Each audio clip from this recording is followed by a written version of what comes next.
mịch nơ ngồi sáng và đờ áo mây nơ khờ lấy râm ly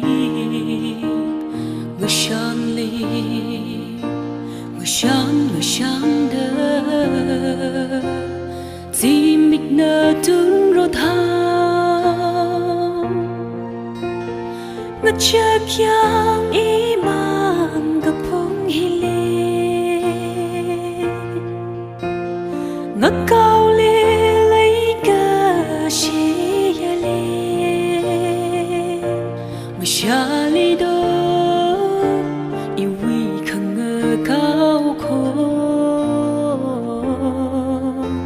cơ phung còn rây can đơ xa vá rơ đó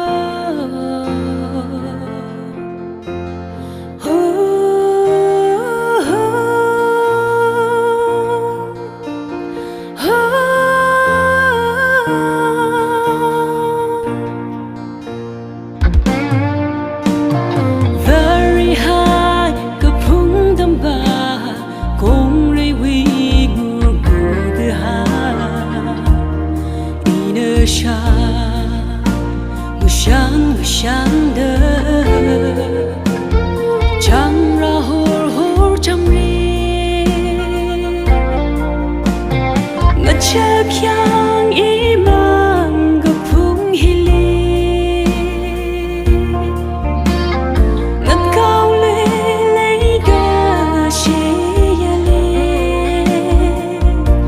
mà xa ly đó yêu quý khăng ngờ cao khô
con